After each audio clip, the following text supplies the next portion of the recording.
साथियों नमस्कार।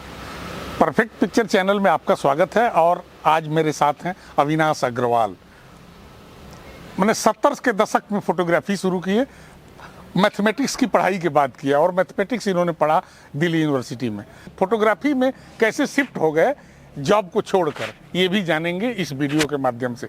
और ये ध्यान रखिएगा कि दूसरी वीडियो जो होगी इसी क्रम में, जो अगले हफ्ते, वो सबसे महत्वपूर्ण वीडियो होगी, क्योंकि उसमें जो इन्होंने फोटोग्राफी में नए नए प्रयोग किए हैं, खासतौर से प्रोसेसिंग एक्सपोजिंग को लेकर अल्टरनेटिव फोटोग्राफी किए हैं, उसको समझेंगे। हम लोग जब प्रिंट करते थे तो अपने जो प्रिंटिंग के जो पेपर होते थे वो एक्सपोज हो जाने के बाद वेस्ट में फेंक देते थे। तो अगली वीडियो में आप जानेंगे उसके क्या उपयोग हैं, जिस पर इन्होंने बहुत लंबा काम किया है।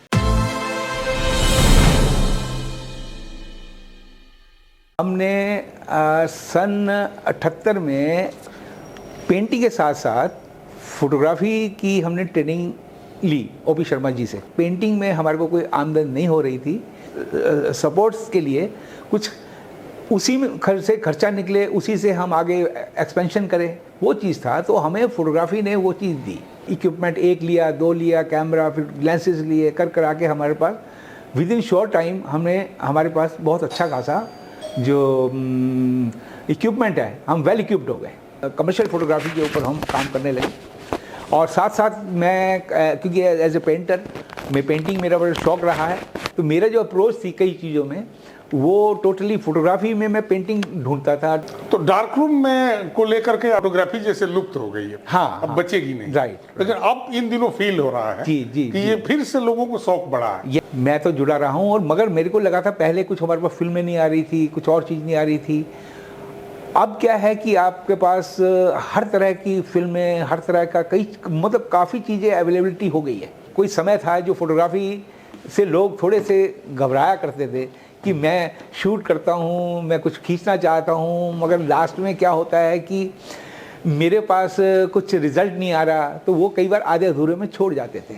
बट डिजिटल के आने के बाद क्या हुआ कि हर आदमी के पास एक चॉइस बहुत बढ़ गई है और उनकी और फोटोग्राफी करने का शौक़ इतना ज़्यादा हो गया। आज छोटा बच्चा है, बड़ा है, कोई है, उसको डिजिटल ने अच्छा खासा फोटोग्राफर बना दिया है। और इसको देखते हुए अभी क्या है, कुछ जो सीरियस लोग हैं, बेसिक्स तक उनको पहुंचने की एक ज़रूरत पड़ रही है, तो वो समझना चाह रहे हैं। यही मेरे को लगता है एक रीज़न है कि आज लोग फिल्म के ऊपर समझना चाह रहे हैं, फिल्म को देखना चाह रहे हैं, उसकी प्रोसेसिंग समझना चाह रहे हैं, उसके ऊपर कैसे प्रिंट बनता है, क्या चीज़ है, मतलब how it is creating things. तो वो चीज़ बड़ी इंपॉर्टेंट हो गई है आज कई लोगों के लिए। टीचिंग के पर्पस से, अंडरस्टैंडिंग के पर्पस से ये कमाल की चीज़ है। और मैं देखता हूँ मेरे पास बच्चे आते हैं and they were so keen to understand all this things and they were so happy जब उन्होंने सीखा, देखा और उनको बहुत अच्छा लगा। तो आपने बहुत प्रयोग किए हैं जी उस पर। हाँ, देखिए प्रयोग का तो ये है कि प्रयोग तो शुरू से ही होता रहा है, जैसे पोस्टराइजेशन, सोलराइजेशन और रेटिकुलेशन, और ये सब तरह की टेक्निक्स हैं। जो रेटिकुलेशन वगैरह से अचीव हो रहा था वो कमाल का हो रहा था, जो सोलराइजेशन से हो रहा था वो बहुत ही कमाल का था। तो है क्या सोलराइजेशन, ये बताइए। हाँ, क्या चीज़ है वो? सोलराइजेशन ये है कि जब आप कोई प्रोसेस करते हैं, आपने पेपर को एक्सपोज किया या फिल्म को एक्सपोज किया, उसमें डेवलप कर रहे हैं। ड्यूरिंग द डेवलपमेंट आप उसको थोड़ी देर ब्रीफ निकाल के, थोड़ी सी जो रूम लाइट है वो जला के बंद कर दीजिए। उसके ऊपर जो आपका एक्सपोजर का इफेक्ट होगा डबल, मतलब जो आपका ऑलरेडी डेवलप हो रहा है उसके आसपास का जो एरिया उसके ऊपर थोड़ा जो इफेक्ट आएगा। So that is a solarization, कि उसको आप इमीडिएट बंद करके देन अगेन प्रोसेस करके देन वो फिक्स कर लीजिए। वो आप देखेंगे कमाल का, मतलब उसमें इफेक्ट आ रहा है। बेसिकली लाइट सेंसिटिव मटेरियल है, उसको थोड़ी सी भी लाइट मिलेगी तो वो सेंसिटिव है। पोस्टराइजेशन में क्या होता है कि आपने जैसे फॉर एग्जांपल मैंने एक नेगेटिव रख के मैंने उसका एक लिथ फिल्म, कॉन्ट्रास्ट फिल्म के ऊपर, लिथ फिल्म होती थी ज़्यादातर, उसके ऊपर आपने एक्सपोजर दिया। फॉर एग्जांपल मैंने 1 मिनट का एक्सपोजर दिया, उसके बाद आपने 1.5 मिनट का दिया, उसके बाद आपने 2 मिनट का दिया। तो जैसे जैसे एक्सपोजर बढ़ेगा उसमें एरिया बढ़ता रहेगा। तो आपके पास वो एरिया है, जब आप उसको पोस्टराइजेशन करते हैं तो आपने जैसे कॉन्टैक्ट प्रिंटिंग में करा, आपने जैसे 8x10 का एक प्रिंट बनाना है, तो 8x10 की लिथ फिल्म लेके उसके ऊपर आप उसके ऊपर डिफरेंट नेगेटिव्स बनाते हैं। जैसे 2 कलर्स का करना है तो 2, अगर ब्लैक एंड व्हाइट है तो उसमें 2 टोन्स का करना है आपने, 3 टोन का करना है, light grey, dark grey, medium grey and black. तो उसमें आपके पास 4 चीज आ गई, 4 नेगेटिव हो गए। तो 4 नेगेटिव को डिफरेंट डेंसिटी के हैं, डिफरेंट उसके हैं। एक ही सीट में 4 तरह के हो गया? नहीं, 4 अलग अलग शीट, 4 अलग अलग सीट है। फिर उसके बाद आप रजिस्ट्रेशन करके एक एक करके आप करिए, और जो आप सोचना चाहते हैं, जहाँ पे ग्रे लाना चाहते हैं उसमें लाइट एक्सपोजर दीजिए, जो आपको डार्क ग्रे चाहिए वहाँ पे थोड़ा ज़्यादा एक्सपोजर दीजिए, काइंड ऑफ दैट। तो मेरे पास क्या है, बेसिकली 3 इलार्जर्स एट ए टाइम मैं काम कर सकता हूँ। आपने देखा है ये मेरे पार्टीशंस करे हुए हैं with the curtains and all that.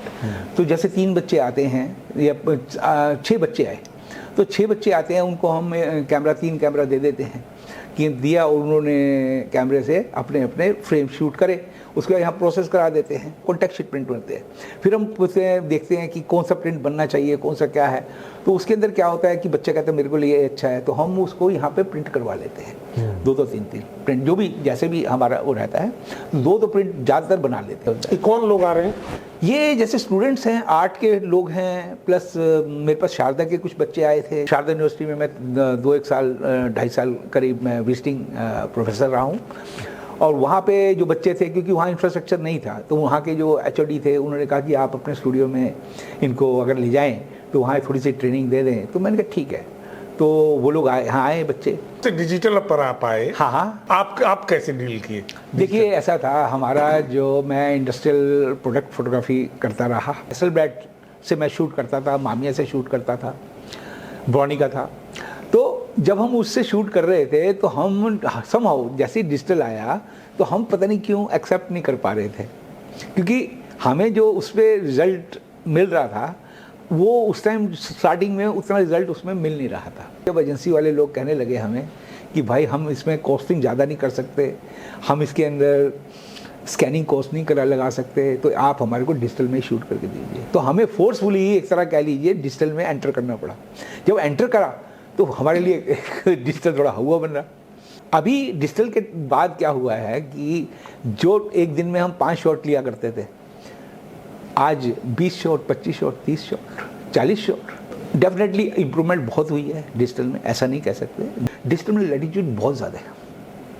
ISO की आपके पास पूरी कंट्रोल है। I mean lots of range is there. Film के अंदर एक लिमिटेड रेंज थी। डेफिनेटली लोग काम कर रहे हैं, बहुत अच्छा काम हो रहा है।